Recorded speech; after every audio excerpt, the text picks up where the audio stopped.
জুলাই ঘোষণাপত্রে খসড়া চূড়ান্ত ৫ আগস্ট জাতির সামনে উপস্থাপন জানালো অন্তর্বর্তী সরকারের প্রেস উইং। আওয়ামী লীগ অপকর্ম করতে চাইলে কোনোভাবেই ছাড় পাবে না, হুঁশিয়ারি স্বরাষ্ট্র উপদেষ্টার। নিরাপত্তার ঝুঁকি নেই ৫ আগস্ট ঘিরে। যারা সংসদীয় গণতন্ত্র বিশ্বাসী নয় তারাই বিকল্প পদ্ধতি চাচ্ছে, মন্তব্য আমির খসরুর। দ্রুত নির্বাচনের দাবি নজরুল ইসলাম খানের। এবং গুলিস্তানের সুন্দরবন স্কোয়ারে মার্কেটে আগুন নিয়ন্ত্রণে, পুড়ে গেছে 2 দোকান, কেউ হতাহত হয়নি।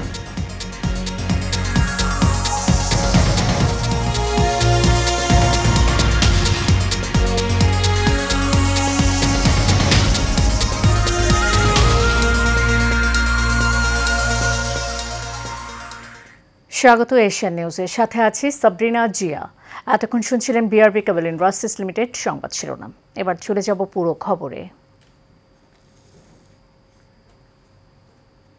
জুলাই ঘোষণাপত্র আগামী ৫ আগস্ট বিকেল ৫টায় জাতির সামনে উপস্থাপন করা হবে বলে জানিয়েছে অন্তর্বর্তী সরকার। দুপুরে প্রধান উপদেষ্টা প্রেস উইং থেকে পাঠানো এক বার্তায় এই তথ্য জানানো হয়েছে। এতে বলা হয়েছে, অন্তর্বর্তী সরকার জুলাই ঘোষণাপত্রের খসড়া চূড়ান্ত করেছে। আগামী ৫ আগস্ট বিকেল ৫টায় গণ অভ্যুত্থানের সব পক্ষের উপস্থিতিতে জুলাই ঘোষণাপত্র জাতির সামনে উপস্থাপন করা হবে। এ বিষয়ে বিস্তারিত অবিলম্বে ঘোষণা করা হবে। এর আগে তথ্য ও সম্প্রচার উপদেষ্টা মাহফুজ আলম জানান, ৫ আগস্ট বা তার আগেও জুলাই ঘোষণাপত্র ঘোষণা হতে পারে। মাহফুজ আলম বলেন, আমরা যে আকাঙ্ক্ষা নিয়ে বাংলাদেশকে চেয়েছিলাম সেটির একটি পেপার ওয়ার্ক থাকা দরকার।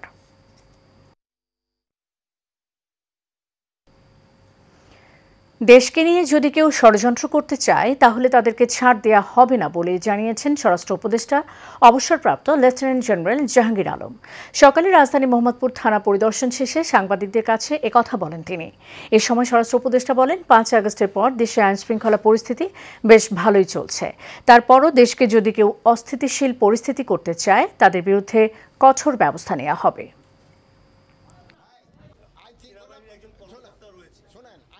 আল্লাহ দিলে কোনো ধরনের কোনো শঙ্কা নাই, আপনারা যেইভাবে সাহায্য এবং সহযোগিতা করে যাচ্ছেন কোনো ধরনের কোনো শঙ্কা হবে না। যে জড়িত থাকবে কাউকেই ছাড় দেওয়া হবে না, সবারই আইনের আওতায় নিয়ে আসা হবে।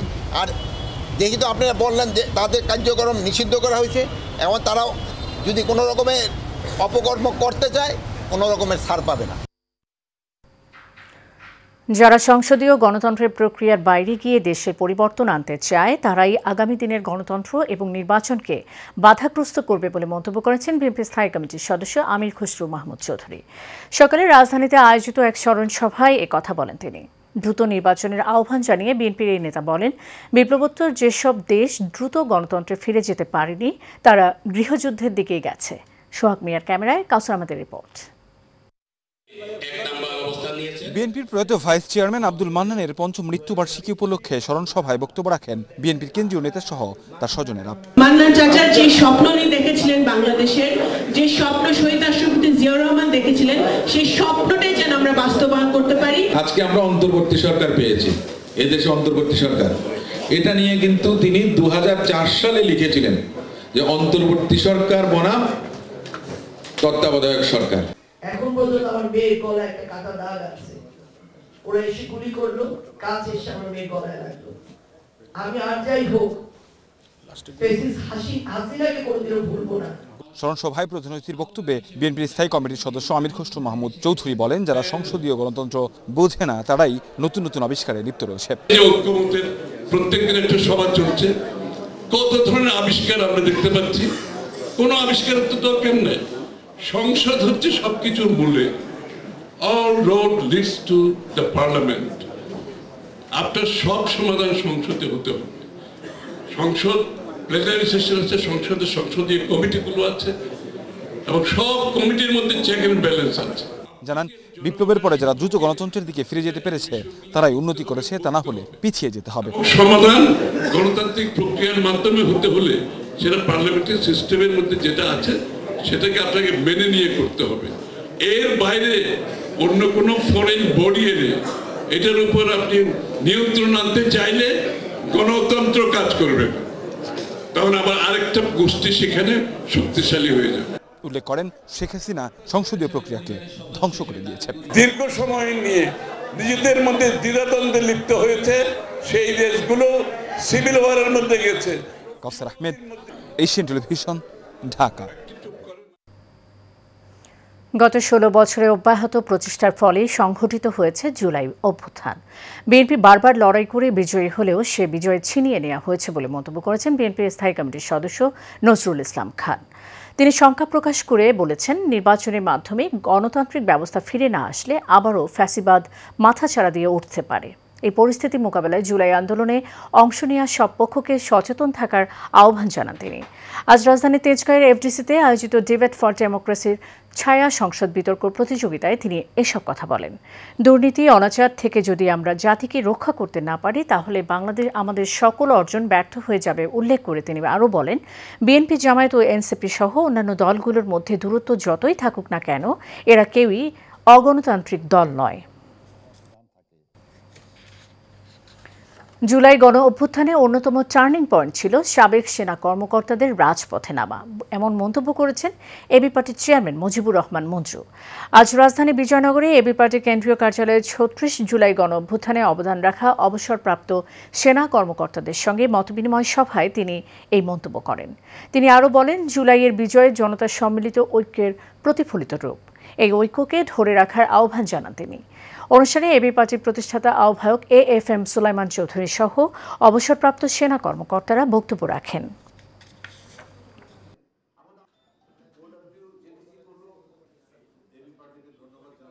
সশস্ত্র বাহিনীর নেতা দাঁড়িয়ে রিভোল্ট করেন এবং আহ্বান করেন, তখনই মূলত যুদ্ধটা মানে খেলাটা তখনই শুরু হয় যখন রাজনৈতিক নেতৃত্ব এবং সামরিক নেতৃত্বের একটা একাকার একীভূত হওয়ার জায়গা থাকে, তখনই ট্রিগার করে এবং জনগণ সেখানে উদ্বুদ্ধ হয়, জনগণ সাহসী হয়, জনগণ তারা একটা অনুপ্রেরণা পায়। এবারও আমরা দেখেছি। রাজধানী গুলিস্তানের সুন্দরবন স্কয়ার সুপার মার্কেটে বড় রকমের অগ্নিকাণ্ডের ঘটনা ঘটেছে। এতে পুড়ে গেছে অন্তত 2টি দোকান। সোয়া 1 ঘন্টার চেষ্টায় ফায়ার সার্ভিস আগুন নিয়ন্ত্রণে আনে। সকাল 10টায় শুরু হওয়া আগুন নিয়ন্ত্রণে আনতে কাজ করতে হয় ফায়ার সার্ভিসের 21টি ইউনিটকে। ওয়ালিদ সিদ্দিকীর রিপোর্টে দেখুন বিস্তারিত। সকাল 10টা, প্রতিদিনের মতো জমে উঠেছিল গুলিস্তানের সুন্দরবন স্কয়ার সুপার মার্কেট। কিন্তু হঠাৎ করে মার্কেটের একটি অংশ থেকে ধোঁয়া উঠতে দেখা যায়। ছড়িয়ে পড়ে আতঙ্ক। মুহূর্তেই আগুন ছড়িয়ে পড়ে একের পর এক দোকানে। ফায়ার সার্ভিসের 11টি ইউনিট টানা সোয়া 1 ঘন্টা চেষ্টার পর আগুন নিয়ন্ত্রণে আনলেও ততক্ষণে পুড়ে গেছে 2টি দোকান। আর সেই সাথে ভস্মীভূত হয় কোটি টাকার বেশি মূল্যের মোবাইল অ্যাক্সেসরিজ। সর্বস্ব হারিয়ে চোখে মুখে হতাশার ছাপ দোকান মালিকদের। 5 তলার প্রতিটি দোকানই ছিল গোডাউন, যেখানে মজুদ ছিল মোবাইল ও আনুষঙ্গিক সামগ্রী। ফায়ার সার্ভিস আসার পরে 30-35 মিনিটের মধ্যে তারা কাজ শুরু করেছে, কিন্তু তার মধ্যে আমাদের অনেকগুলো গোডাউন, অর্থাৎ 3-4টা গোডাউন পুড়ে অনেকটাই পুড়ে গেছে। এই ভবনটিকে প্রায় 3-4 মাস আগেই ঝুঁকিপূর্ণ হিসাবে চিহ্নিত করে ফায়ার সার্ভিস। এখানে কোনো অগ্নি নির্বাপক ব্যবস্থা ছিল না এবং এক্ষেত্রে ছিল বড় রকমের গাফলতি। 1তলা, 2তলা, 3তলা, 4তলা বন্ধ ধোঁয়া চলে আসে। আমাদের ফায়ার ফাইটাররা অত্যন্ত রিস্ক নিয়ে, ব্রিদিং অ্যাপারেটাস পরে অত্যন্ত ঝুঁকি নিয়ে এই ধোঁয়ার ভিতরে কাজ করে আগুনের যে উৎসস্থল এটা খুঁজে পায় এবং শাটার খুলে অগ্নি নির্বাপন করে। 11টা-12 মিনিটের সময় আগুনটা সম্পূর্ণ নিয়ন্ত্রণে আসে। আগুনের সূত্রপাতটা আমরা বলতে চাচ্ছি, এই মার্কেটে ফায়ার সার্ভিস, সিভিল ডিফেন্সের কোনো সেফটি প্ল্যান নাই এবং বারবার আমরা নোটিশ দিয়ে যাচ্ছি, কোনো অগ্নি নিরাপদ ব্যবস্থাও নাই। আমরা প্রতিবারেই কিন্তু এই বিল্ডিংটাকে আমরা একবার অগ্নি নির্বাপনের ঝুঁকিপূর্ণ ভবন হিসাবে চিহ্নিত করেছিলাম। এই অগ্নিকাণ্ডের ঘটনায় কেউ হতাহত না হলেও ব্যবসায়ীদের আর্থিক ক্ষতি অপূরণীয়। এমন ঝুঁকিপূর্ণ ভবনগুলোর বিরুদ্ধে কার্যকর ব্যবস্থা না নিলে এমন ঘটনা ঘটতেই থাকবে বলছেন সচেতন মহল। Walid Siddiqui, Asian television, Dhaka. যুক্তরাষ্ট্রে অবৈধভাবে বা অবস্থানের অভিযোগে 39 বাংলাদেশিকে দেশে ফেরত পাঠিয়েছে মার্কিন প্রশাসন। সকাল 6:45 দেশটির সামরিক বিমান C-17 ঢাকার হযরত শাহজালাল আন্তর্জাতিক বিমানবন্দরে অবতরণ করেন বাংলাদেশিরা। গতকাল শুক্রবার পররাষ্ট্র মন্ত্রণালয়ের কনসুলার ও কল্যাণ অনুবিভাগের এক বার্তায় বলা হয়েছিল, মার্কিন সামরিক বাহিনী বিমানে করে 61 বাংলাদেশিকে ফেরত পাঠানো হচ্ছে। তবে বাংলাদেশে এসেছেন 39 জন বাংলাদেশি। এর আগে বিভিন্ন সময় আরও 118 বাংলাদেশি বাংলাদেশি নাগরিককে ফেরত পাঠায় দেশটি। স্বল্প খরচে আধুনিক চিকিৎসার অঙ্গীকার নিয়ে নতুন করে যাত্রা শুরু করল নন্দীপাড়া জেনারেল হাসপাতাল প্রাইভেট লিমিটেড। আজ রাজধানীর সবুজবাগ নন্দীপাড়া বাজার ব্রিজ এলাকায় হাসপাতালটি উদ্বোধন করেন প্রতিষ্ঠানের চেয়ারম্যান ডাক্তার মোহাম্মদ তারিকুল আলম। এ সময় উপস্থিত ছিলেন প্রতিষ্ঠানের পরিচালক, বিশেষজ্ঞ চিকিৎসক সহ স্থানীয় গণ্যমান্য ব্যক্তিবর্গ। প্রতিষ্ঠানটির চেয়ারম্যান বলেন, 25 শয্যার এই হাসপাতালে আধুনিক মানের যন্ত্রপাতি দিয়ে সকল ধরনের পরীক্ষা করা হবে। এছাড়াও রয়েছে 24 ঘন্টা জরুরি বিভাগ, ফার্মেসি, অ্যাম্বুলেন্স ও সর্বাধুনিক চিকিৎসা ব্যবস্থা। কম খরচে দেশের স্বনামধন্য চিকিৎসকদের তত্ত্বাবধানে উন্নত চিকিৎসা সেবা প্রদান করাই মূল লক্ষ্য বলে জানান হাসপাতালটির চেয়ারম্যান।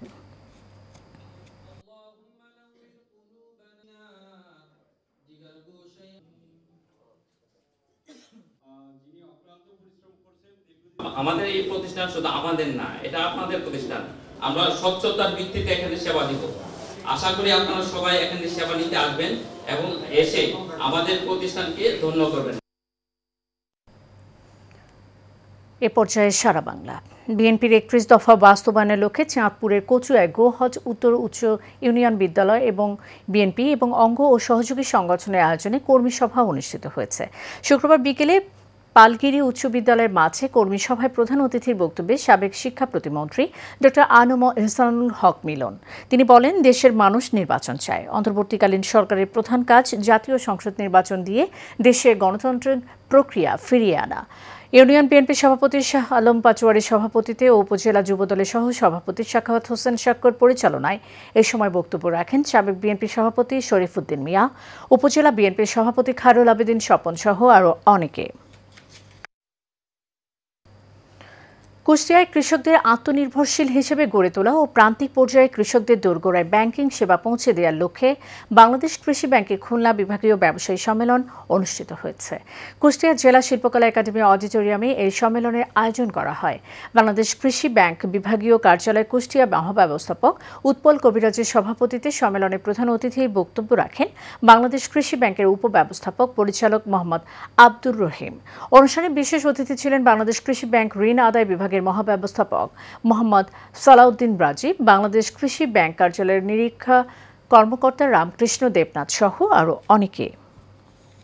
পুরনো ঢাকার ঐতিহ্যবাহী আনন্দ কনফেকশনারিতে লুটপাট ও ভাঙচুরের অভিযোগ এনে মসজিদ কমিটির সভাপতি, সেক্রেটারি সহ সংশ্লিষ্টদের বিচারের দাবিতে মানববন্ধন করেছেন চকবাজার শাহী মসজিদের দোকান মালিক ব্যবসায়ী সমিতি। এ সময় আনন্দ কনফেকশনারি স্বত্বাধিকারী মোহাম্মদ সিদ্দিকুর রহমান বলেন, দীর্ঘ 40 বছর ধরে সুনামের সাথে তিনি এই দোকান দিয়ে ব্যবসা করে আসছেন, কিন্তু মিথ্যা অপপ্রচার চালিয়ে বর্তমান মসজিদ কমিটি ভাড়া না দেওয়ার অভিযোগ করেছে। সঠিক ডকুমেন্টসের মাধ্যমে নিয়ম মতো তিনি দোকান ভাড়া দিয়ে আসছেন, অথচ বর্তমান নতুন কমিটি কোনো কারণ দর্শানো ছাড়াই দোকান ভেঙে দখল করেছে। সভাপতি হারুরা রশিদ, সহসভাপতি আক্তার আহমেদ পারভেজ ও সাধারণ সম্পাদক তাজুল ইসলামের নেতৃত্বে অর্ধশতাধিক লোকজন দোকানের ক্যাশ সহ মালামাল লুটপাট করে নিয়ে যায় বলেও অভিযোগ করেন তিনি। আমার ঘাড়ে ধাক্কা দিয়া আমার বাইক করে দিয়েছে। আপনি তো পক্ষের লোক আমি ফোন দেই, ফোন দেওয়া যাবে না, কোনো ভাই না এছাড়া আমার ক্যাশ ম্যাশ লুট করা আরম্ভ করছে।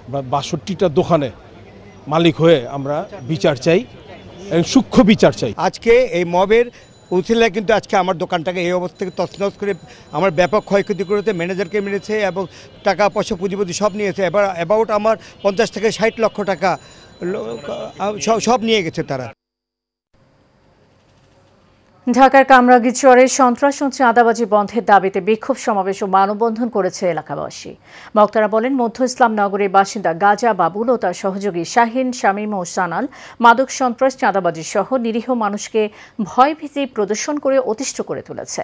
তাদের অত্যাচারের হাত থেকে বাঁচার জন্য দ্রুত অভিযুক্তদের গ্রেফতার ও বিচারের দাবি জানান এলাকাবাসী। বক্তারা আরও বলেন, এই বাহিনীর বিরুদ্ধে কেউ কথা বললেই তাদের উপর নেমে আসে ভয়াবহ নির্যাতন। তাই বিষয়টি গুরুত্ব সহকারে দেখার জন্য প্রশাসনের প্রতি আহ্বান জানান স্থানীয়রা।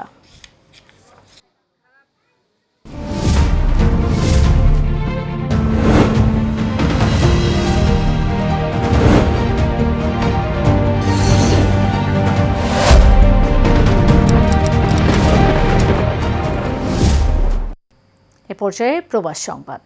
সৌদি আরবের রিয়াদস্থ বাংলাদেশ দূতাবাসে বিভিন্ন কর্মসূচির মাধ্যমে জুলাই গণ অভ্যুত্থান দিবসের প্রথম বার্ষিকী উদযাপিত হয়েছে। এই উপলক্ষে রিয়াদের দূতাবাসে অডিটোরিয়ামে জুলাই বিয়ন্ড বর্ডার্স শিরোনামে এক অনুষ্ঠানের আয়োজন করা হয়। অনুষ্ঠানে সভাপতিত্ব করেন সৌদি আরবে নিযুক্ত বাংলাদেশের রাষ্ট্রদূত মোহাম্মদ দেলোয়ার হোসেন। রাষ্ট্রদূত মোহাম্মদ দেলোয়ার হোসেন তার বক্তব্যের শুরুতে জুলাই গণ অভ্যুত্থানের শহীদদের শ্রদ্ধার সঙ্গে স্মরণ করেন এবং তাদের রুহের মাগফিরাত কামনা করেন। একই সঙ্গে মাইলস্টোন স্কুল অ্যান্ড কলেজ প্রাঙ্গণে বিমান বিধ্বস্ত হয়ে প্রাণহানির ঘটনায় শোক প্রকাশ করেন ও আহতদের সুস্থতা কামনা করেন তিনি। শেষ করব এশিয়ান নিউজ। যাবার আগে BRB cable and broadcast limited সংবাদ শিরোনাম জানিয়ে দেব আরও একবার।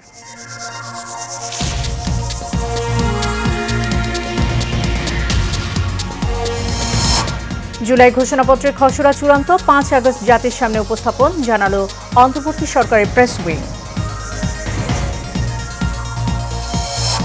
আওয়ামী লীগ অপকর্ম করতে চাইলে কোনোভাবেই ছাড় পাবে না, হুঁশিয়ারি স্বরাষ্ট্র উপদেষ্টার। নিরাপত্তা ঝুঁকি নেই 5 আগস্ট ঘিরে। যারা সংসদীয় গণতন্ত্রে বিশ্বাসী নয় তারাই বিকল্প পদ্ধতি চাচ্ছে, মন্তব্য আমির খসরু। দ্রুত নির্বাচনের দাবি নজরুল ইসলাম খানের। এবং গুলিস্তানের সুন্দরবন স্কয়ার মার্কেটে আগুন নিয়ন্ত্রণে, পুড়ে গেছে 2 দোকান, হতাহত কেউ হননি।